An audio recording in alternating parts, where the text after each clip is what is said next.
In late June, early July of 2022, some Western media reported that the EU creates a special hub for preventing smuggling of West-supported weapons from Ukraine. Such a hub will be preliminarily created in Moldova. However, Russian propaganda resources immediately started using the topic to start a new wave of fake narratives, which they are trying to promote both using state-owned propaganda media and foreign pseudo-experts with questionable reputation. It became known about the largest smuggling of Western weapons by Ukraine. It goes as a military aid to the Kiev regime, but does not reach the trenches of the armed forces of Ukraine. The scheme was handed over by moles in the security service of Ukraine. Russian intelligence officers also participated in the disclosure of the criminal actions of the Ukrainian military and officials. And even the Turks helped. This smuggling went sideways to them.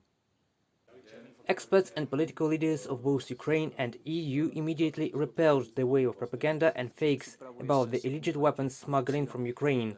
Peter Steno, the lead spokesperson for the external affairs of the EU, gave a special interview to Ukrainian journalists where he stated the next.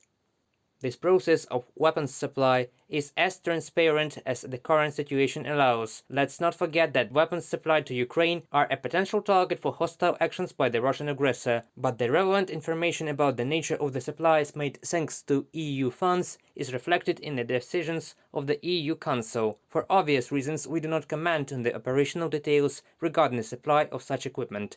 Peter Steno, lead spokesperson for the external affairs of the EU, in an interview with the Ukrinform news agency. It happened so that the new stage of information aggression against Ukraine coincided with foresight negotiations in Turkey on partial naval deblocking of Ukrainian seaports to export grain and prevent the global food crisis. Russia claims that Ukraine might use ships to smuggle weapons off the coast of Ukraine to other countries as part of its external political agenda. The fact is that heavy weapons would be very difficult to take out of Ukraine, and as far as I understand, this scandal is not about heavy weapons, namely the small arms. And by the way, the Russian Federation, which is negotiating on the export of grain from Ukraine today, categorically demands access to cargo inspection. They want to control what will be loaded onto dry cargo ships precisely because of the alleged smuggling of weapons from the territory of Ukraine. The government of Ukraine and the armed forces are more than conscious at controlling where the Western military aid goes after being supplied by our EU and NATO partners. In fact, the recent activity in the south of Ukraine near the city of Kherson demonstrates the efficiency of modern HIMARS MLRS systems. Just in 1 week, about a dozen Russian arms depots and command centers were hit by Ukrainian artillery forces.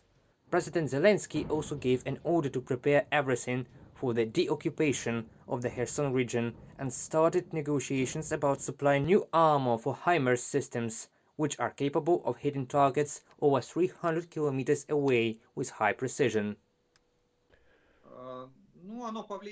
Each heavy weapons will affect the course of hostilities. Long-range rocket artillery helps to bleed out the front line. That is, the more depots and command posts we destroy, the more difficult it will be to supply troops on the front line, and the more difficult it will be to manage these troops. So yes, it really does help us. As the Ukrainian counteroffensive comes closer, so the new wave of information aggression against Ukraine and entire Europe will brew from Russian propaganda mouthpieces. European experts and politicians warn the people of their countries to be ready for that and assure the supply of armaments so essential for the people of Ukraine, which fights Russian aggression, is under firm control. Reported by Pavlo Štermach, UATV News.